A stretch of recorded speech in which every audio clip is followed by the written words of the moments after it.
বন্ধুরা, তোমাদের সকলকে আবার জানাচ্ছি মোস্ট ওয়েলকাম তোমাদের এই প্রচন্ড আজকের ক্লাসটি তোমাদের প্রত্যেকের জন্য ভীষণ গুরুত্বপূর্ণ হতে চলেছে। আজকে আমরা সপ্তম শ্রেণী তৃতীয় পর্যায়ক্রমিক মূল্যায়ন ভূগোল থেকে আমাদের একটি মোস্ট ইম্পর্ট্যান্ট চ্যাপ্টার হচ্ছে জল দূষণ।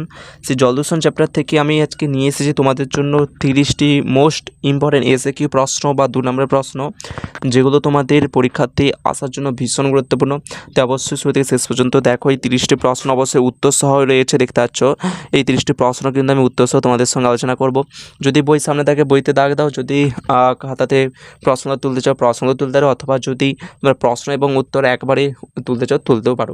তো চলো শুরু করছি আজকের ক্লাসের টপিকস। অবশ্যই শুরু থেকে শেষ পর্যন্ত দেখো, কারণ এই প্রশ্নগুলো এক একটা দেখা রয়েছে টপ 30 এক্সিকিউস কোশ্চেন এখানে রয়েছে। তো প্রথমে একটা প্রশ্ন রয়েছে, জলদূষণ কাকে বলে? তো উত্তর দেখো নিচে রয়েছে, বিভিন্ন ক্ষতিকর পদার্থ মিশে জলের স্বাভাবিক ভৌত এবং রাসায়নিক ও জৈব ধর্মের পরিবর্তন ঘটলে তাকে আমরা জলদূষণ বলে থাকি।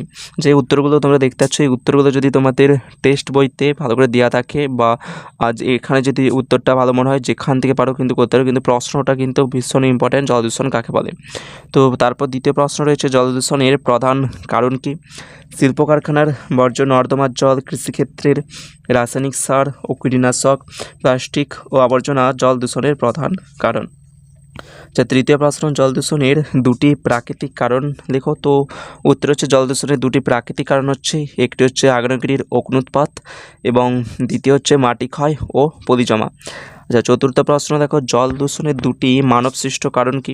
তো এক্ষেত্রে জল দূষণ যদি কারণ বলে সেক্ষেত্রে প্রাকৃতিক দাও বা মনুষ্যসৃষ্ট যে কোনো কারণ দিলেই হবে, কিন্তু যদি বলে দেওয়া আলাদা করে যে জল দূষণের 2টি প্রাকৃতিক কারণ বা জল দূষণের 2টি মনুষ্যসৃষ্ট কারণ, তখন কিন্তু আলাদাভাবেই অ্যান্সারগুলো দেওয়া উচিত। তো জল দূষণের 2টি মনুষ্যসৃষ্ট কারণ হচ্ছে, প্রথম দেখো রয়েছে শিল্প কারখানার বর্জ্য জলে ফেলা, এবং দ্বিতীয়ত হচ্ছে অপরিশোধিত নর্দমার জল নদী বা পুকুরে ফেলা।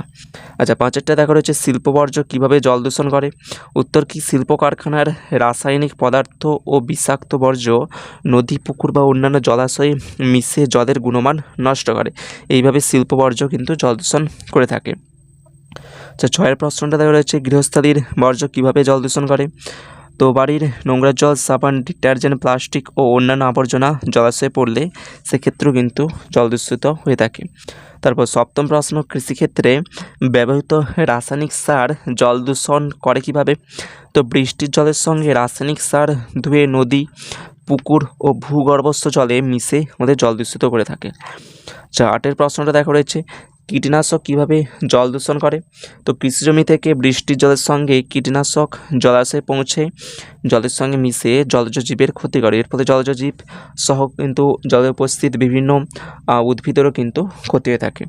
আচ্ছা, তারপর 9এরটা, জলদূষণের ফলে মানুষের কী কী রোগ হতে পারে? তো এক্ষেত্রে বেশ কয়েকটি রোগ, যেমন কলেরা, টাইফয়েড, মশায় জন্ডিস, ডায়রিয়ার মতো রোগ কিন্তু জল দূষণের ফলে ঘটতে পারে। তো 10এর প্রশ্ন দেখো, জল দূষণের ফলে জলজ প্রাণীর কী ক্ষতি হয়? জলে অক্সিজেনের পরিমাণ কমে গেলে মাছ ও অন্যান্য জলজ প্রাণী মারা যেতে পারে, সেক্ষেত্রে আমাদের বাস্তুতন্ত্র কিন্তু অনেকটাই ক্ষতিগ্রস্ত হয়ে থাকে। তাই জল দূষণ কিন্তু ওই জলজ প্রাণীর ক্ষেত্রে অনেকটাই কিন্তু ক্ষতিগ্রস্ত করে তোলে।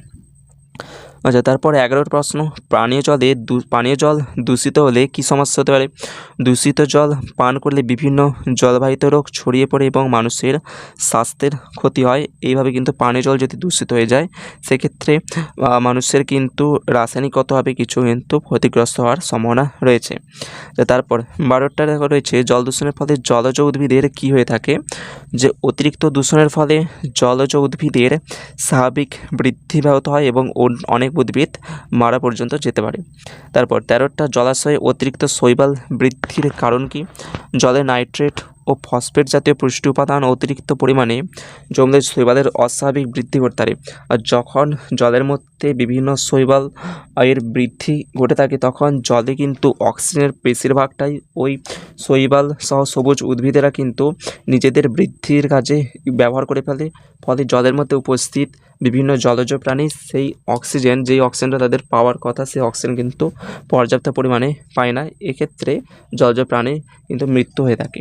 আচ্ছা, তারপর মোস্ট ইম্পর্টেন্ট প্রশ্ন রয়েছে ইউট্রোফিকেশান কি?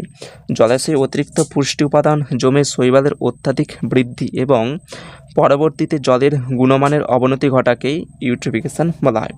যদি জলাশয়ে অতিরিক্ত পুষ্টি উপাদান জমে, যেমন ডিটারজেন্ট বা ইত্যাদি কিছু যদি আমাদের জলাশয়ে বেড়ে যায়, সেক্ষেত্রে কিন্তু শৈবালের অত্যাধিক বৃদ্ধি ঘটতে পারে এবং সেই শৈবাল জলের মধ্যে বেশিরভাগ অক্সিজেন ব্যবহার করে ফেলে, ফলে জলজ প্রাণীদের পর্যাপ্ত পরিমাণে অক্সিজেন পেতে অসুবিধা হয় এবং জলের মধ্যে উপস্থিত বিভিন্ন প্রাণীরা মারা পর্যন্ত যায়।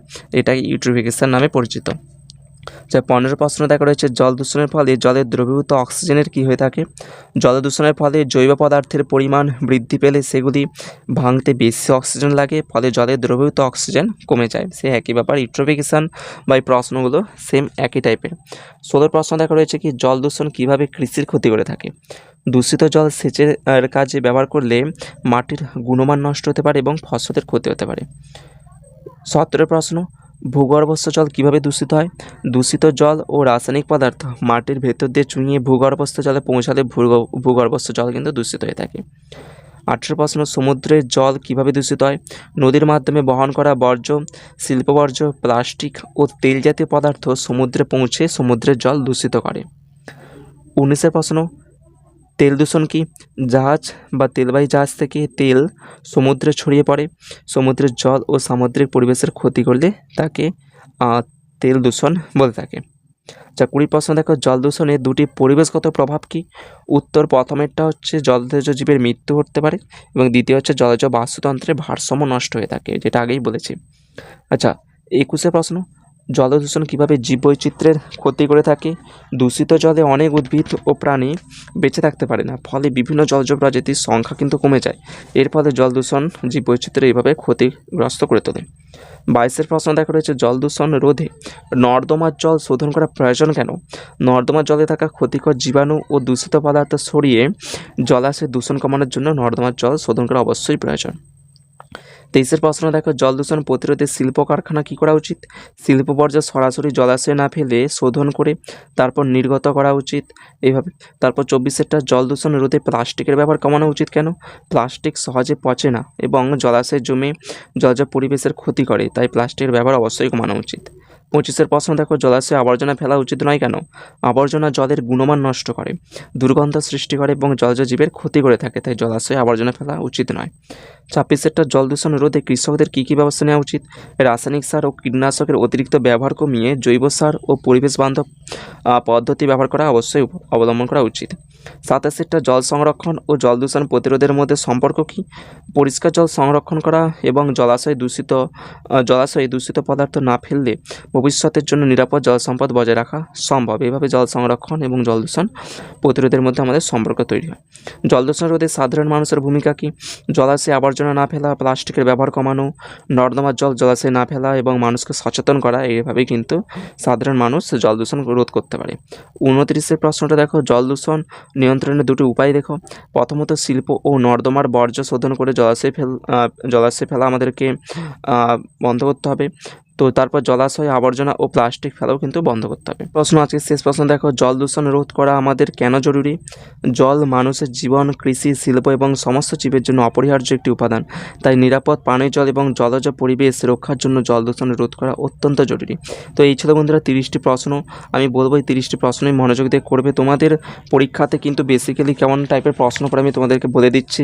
হয় পড়বে যে জল দূষণ কাকে বলে এবং তারপর জল দূষণের কারণ কী কী, এইভাবে প্রশ্ন দিতে পারে, অথবা জল দূষণ প্রতিরোধে তোমরা কী করতে পারো, অথবা এইভাবেও আসতে পারে যে জল দূষণ আর ক্ষেত্রে শিল্প কারখানা কীভাবে জল দূষণ করাচ্ছে বা জল দূষণ হচ্ছে কীভাবে শিল্প কারখানার ফলে, বা কৃষি ক্ষেত্র থেকে কীভাবে জল দূষণ ঘটছে, বা তেজস্ক্রিয় দূষণের ফলে কীভাবে জল দূষণ ঘটছে, এইভাবে কিন্তু আমাদের প্রশ্ন ঘুরে ফিরে আসতে পারে।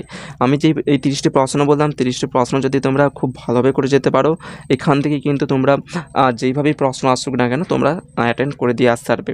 মোট কথা বলবো এই চ্যাপ্টার থেকে প্রশ্ন কিন্তু তোমরা পরীক্ষাতে মোটেও ছেড়ে আসবে না, খুব ইজি প্রশ্ন। ওই চ্যাপ্টার থেকে ফুল 30টি প্রশ্ন করো। জল দূষণের কারণ, জল দূষণ প্রতিরোধের উপায় কী, সমস্ত কিছু এখান থেকে কিন্তু ছোটো ছোটো করে আমি দিয়ে দিয়েছি, তোমরা অ্যাটেন্ড করতে পারবে। আর কিছু প্রশ্ন ওখানে রয়েছে তোমাদের বইতে, যে মিনামাতা রোগ ইত্যাদি ইত্যাদি রোগগুলো কীভাবে হয়ে থাকে, ওগুলো একটু করে রাখবে। এবং তারপর কিছু মনে হচ্ছে রয়েছে যে ভোপাল গ্যাস দুর্ঘটনা, জাপানে ফুকুশিমায় হয়েছিল, এই টাইপের যে প্রশ্নগুলো রয়েছে, কোথায় কী দুর্ঘটনা ঘটেছিল, ওগুলো একটু তোমরা দেখে রাখবে। বাস ওগুলো হলেই কিন্তু আমাদের জল দূষণ চ্যাপ্টারটা ফুল কভার হয়ে যাবে। তো চলো দেখা যাচ্ছে নেক্সট ক্লাসে, পরের ক্লাসে আমি অন্যান্য চ্যাপ্টারগুলো নিয়ে আসছি। ততক্ষণের জন্য গুড বাই।